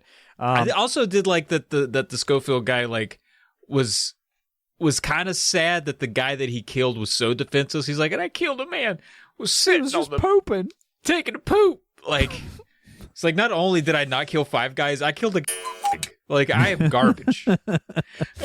I mean, I don't know what he expected, but yeah, that's exactly what happened. And while this scene is happening, you get this sort of build. You see this lone rider approaching, and it turns out that it is little Sue, and she drops off the money, and Will's like, okay, well, we'll take Ned's share and count it out to him. And she's like, Ned's dead. She First drops of all, that hot. Yeah, drops it hard. And Will's like, no, Ned's not. Ned went south. He's not even here. He didn't do anything. And they're like, she's like, no, Ned's dead. And she's like, he has this disconnect in his brain. And finally she's like, no, little Bill got him. And when he wasn't answering questions, his heart gave out because little Bill was beating him. And you see this switch flip in Will Money, and he takes the bottle of whiskey and just starts drinking it. And you're like, uh-oh, man, they have woken up the beast. Yeah, and I get it, like, Ned's his boy, but he and Ned killed women and children together. I feel like he should have been more amped to avenge an abused woman of the night. I feel like that was... He never cared about that. He let Schofield take care of it. He was like, yeah, anyway, I get my money. Forget her. As soon as they were like, hey, your pal Ned died, he was like, oh, those motherfuckers. Exactly. He goes, and you could just see him like starting to turn into this old character. And then she drops the nugget that they've got a sign on Ned, and that he's like hung up outside of the saloon. And Wilmoney's like, this aggression shall not stand. Like, I will not tell. And he's sipping this whiskey, and he just looks at the Schofield kid. He's like, give me your gun. And he's like, okay. He just hands it over. He's like, I wasn't going to shoot ever again. I don't want to be like you, Will. And this battle rage is kind of coming over him, and this is really where I felt like an AC/DC soundtrack would help. I thought that I was like, this is where it would work. We didn't need it for Maximum Overdrive. We needed it for Unforgiven, right? 100%. Well, Will sends the Schofield kid off with all the money, and he tells him to take it back and give his kids the money if he doesn't come back, and that he's going for little Bill is the gist. And he finishes his whiskey just in the pouring rain. He just chucks the bottle down. You're like, awesome. Oh, man, he's back. I love it. That's so cool. I gotta say, the movie really at 145. You could start the movie at 145, and I think you have enough context to enjoy the last 30 minutes, no matter what. Yeah, you do, man. And I mean, there's so much, and like we can describe it, but the scenes are just so great. Every scene is so great. But in the saloon, Little Bill is kind of getting everybody amped up to go on this manhunt. He's for sure these two guys have fled, even though they caught the one guy. And Will is just riding up, and he sees Ned in this like coffin with this like despicable sign on him, and it just oh man, just gets infuriated. Clint's got some amazing lines. Will Money has some amazing lines in the scene, but he walks into the bar with his shotgun and just levels it at Little Bill, and everybody gets quiet. Nobody thinks to pull their gun out and start shooting because he's got it pointed at Little Bill, right? I thought that was peculiar. Yeah, I thought that was interesting that they. I think it goes back to exactly what Little Bill said, is that it's not so easy to shoot a man when he's standing right in front of you, and they all kind of panicked or didn't know what was going to happen. And you kind of like, if it's not you immediately in front of the barrel, maybe you get into like that, not voyeur, but you're just like watching to see what's going to happen, Right, like you can't shoot all of us at once. What's going to happen? Well, Clint Eastwood looks bad A here, dude. He's covered in mud and dirt. He's holding the shotgun with one hand. It's doing that squint scowl through candlelight, just coming in out of the pouring rain. I don't know if he's been more bad A than this. No, absolutely not. It's so awesome. And he asks whose establishment it is. He calls it a Travis, and I say that for historical accuracy. And Skinny's like, "Oh, it's my place. I bought it from Greeley back in boom." He just shoots him dead. And again, Clint is just line after line in this one. Somebody's like, "You just shot an unarmed man." He's like, "He should have armed himself, man." That shouldn't be in a town where arming yourself is frowned upon. That seems dumb.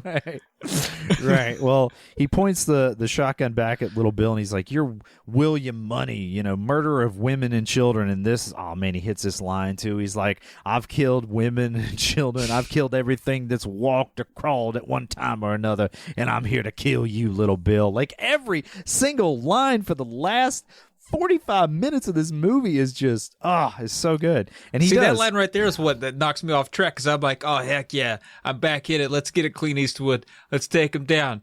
You're doing great. Avenge your friend and these abused women. Then he's like, "I've killed women and children. I kill everybody. I kill Christian folk. I kill Buddhists, Armenian types. I kill everybody. I hate everybody on earth." And I was like, whoa, okay, well, maybe not that far. Yeah, dial it back a little bit. But he's not meant to be a character that you love, I kill kittens, I kill puppies, I kill it on fantasy football. I'm number 1 in the league. Nobody's touching my team. I killed my children with neglect. I kill them with neglect.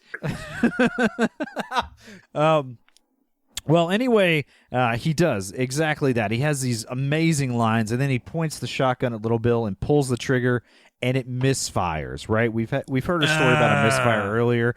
And so Clint just straight up cool as a cucumber just chucks the shotgun at Little Bill to distract him for a second, drops to his knee so that he's lowering the angle and making himself harder to shoot, and then he just starts blasting people, man. Yeah, I feel like the cinematography on the gunfight was a little weird because everyone's just kind of waiting for their shot at him as he's turning. And I'm like, everybody's kind of firing at once. But that stupid, silly nitpick aside, he does level 5 dudes in a span of about 4 seconds. Yeah.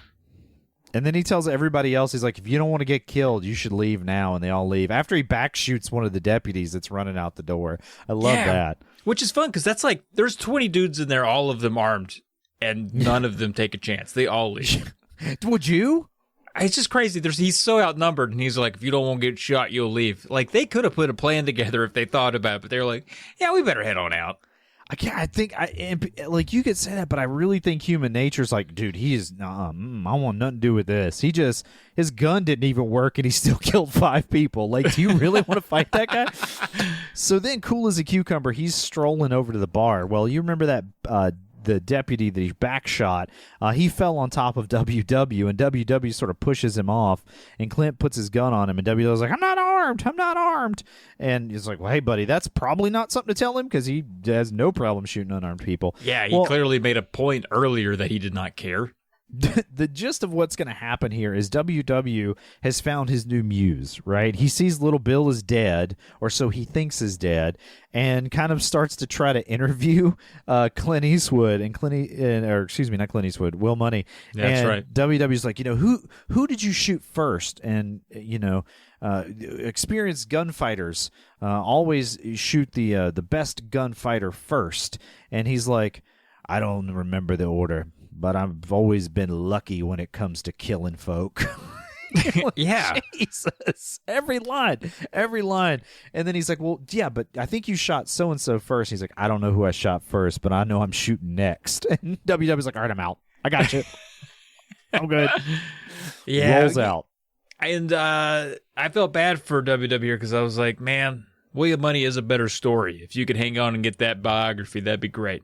Yeah, that'd be a page turner right there. Well, WW heads out, and about this time, Little Bill has kind of started to stir. He was sort of knocked senseless by this gut shot that he has, but he's got his senses back, and he reaches for his gun, and again, he has to cock that revolver, and that's when Will hears it, turns around, and stomps the hand down so he can't shoot him, and he's slowly and calculatedly reloading the Spencer rifle that belonged to Ned that he's picked up in this whole ordeal.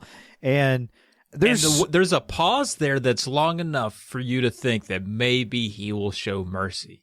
But deep down, you know that he's not. So you're just like, well, they're making me wait a long time for him to shoot Gene Hackman. Like it was an interesting amount of time where I went through a number of emotions. I'm like, are they going to twist it on me? Shoot that mother! Shoot him! I don't know. For me, when Little Bill says, I was building a house, I don't deserve this, and Will Money looks at him, cocks the rifle, and says, "Deserves got nothing to do with it, dude. That's a good line." Just killing indiscriminately. At this point, I'm like, all right, he should not go back home to his children. He's incalculable. Yeah, I can't trust him around a living person or thing. But that's the person he's always been. But he's able to keep it at check without drinking, without being in that lifestyle. He's able to be a better person. But he knows if he leaves Little Bill alive, he's going to have to watch his back every day for the rest of his life. And besides, you know what he did to Ned, don't you? Yeah, and plus, you're right. His children are already dead. So yeah. So he's going to go on. Well, he basically opens the door and he tells the whole town, any man I see out there, I'm going to kill him.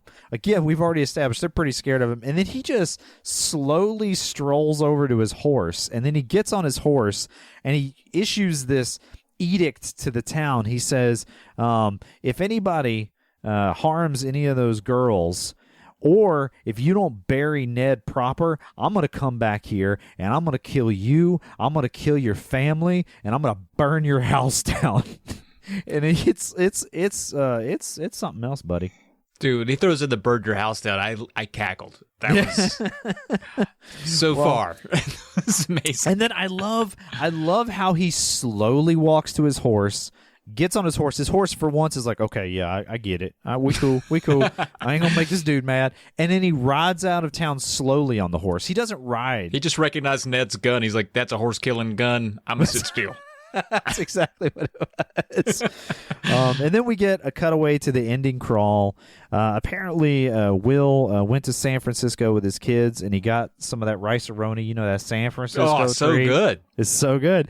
And his mother-in-law still didn't understand why her daughter would marry him, was the gist of that ending crawl. He just murders so many women and children. I don't know why you'd go after him.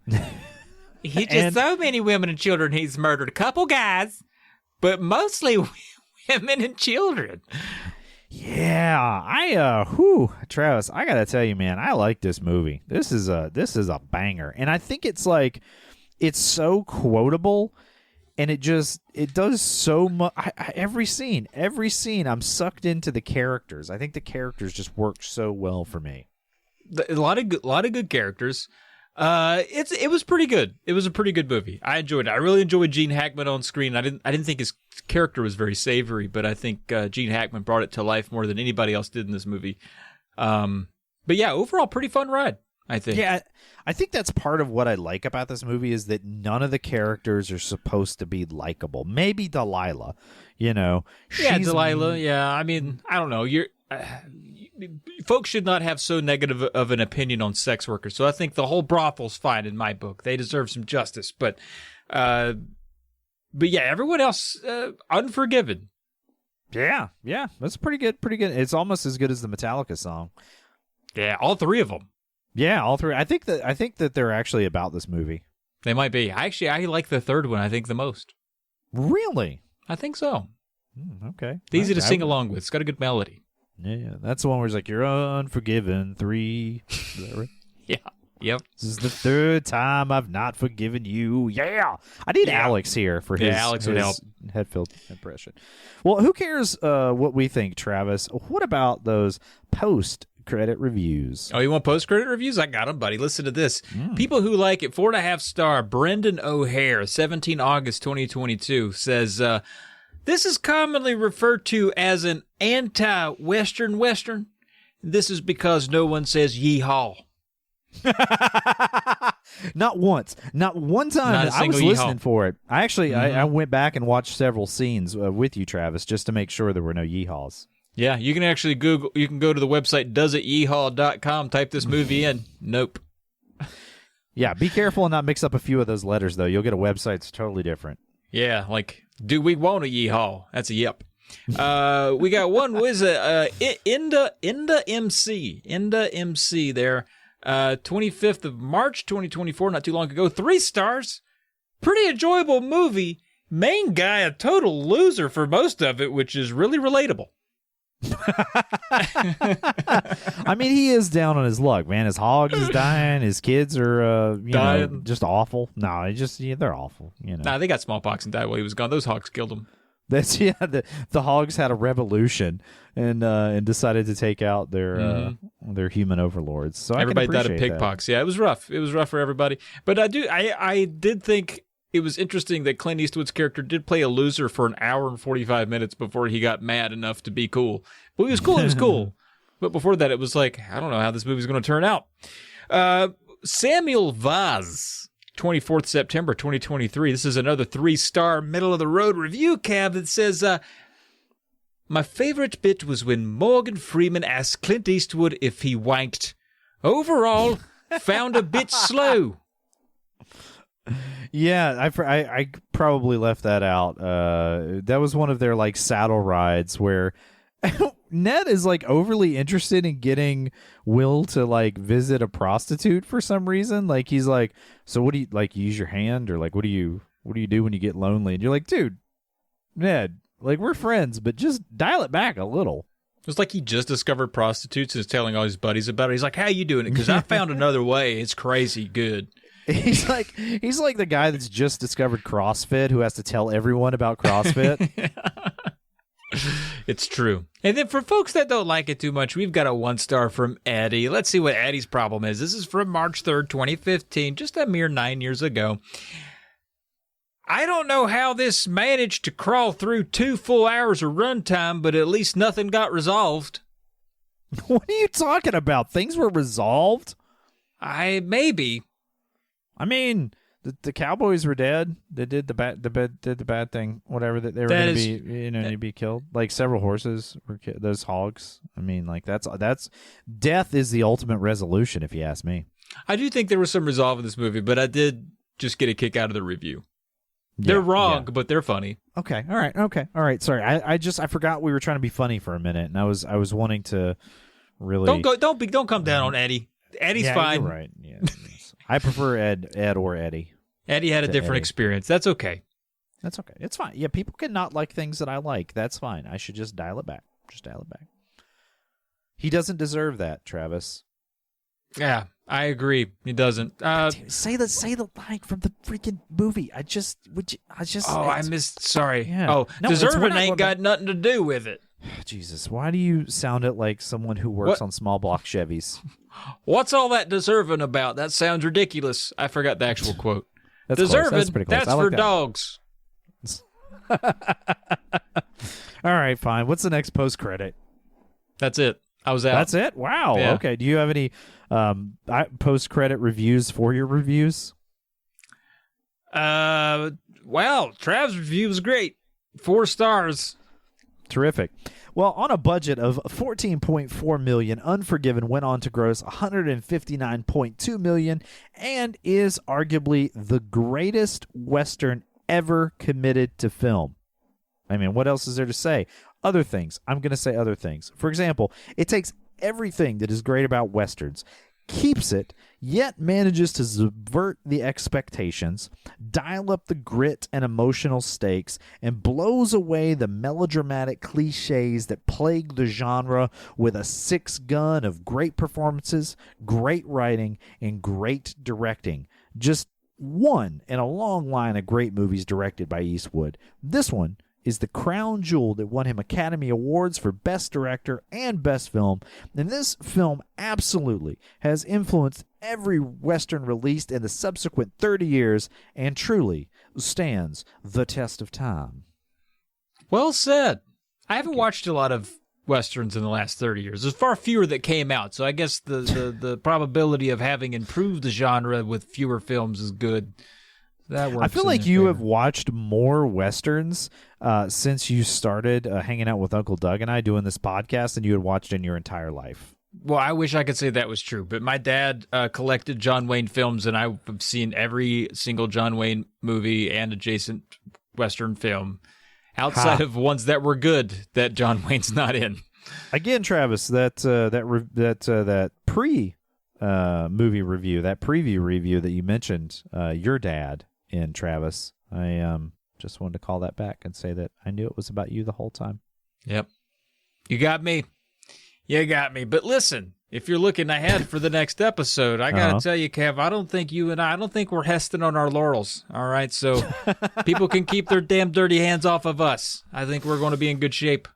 It's brilliant. That's brilliant. That's a good clue. That's a great clue that you came up with, Travis. Yeah, all by myself. Thank you. You're so smart. Folks, if you enjoy this episode, you might like other podcasts because we do those, okay? Now, you can catch me on just a big old pile of podcasts over there on the Poly Media Network. Go to the website, polymedianetwork.com. Look at that pile. Figure out what you want.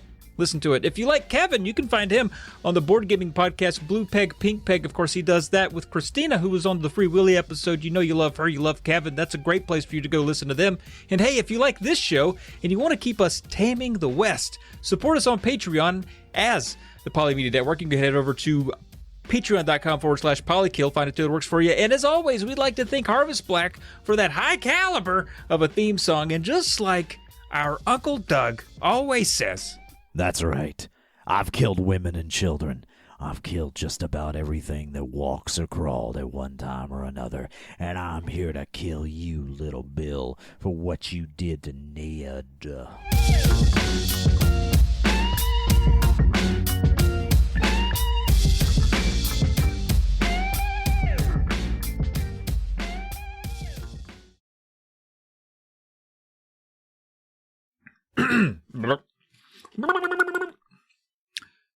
welcome to Uncle Doug's DVD bin.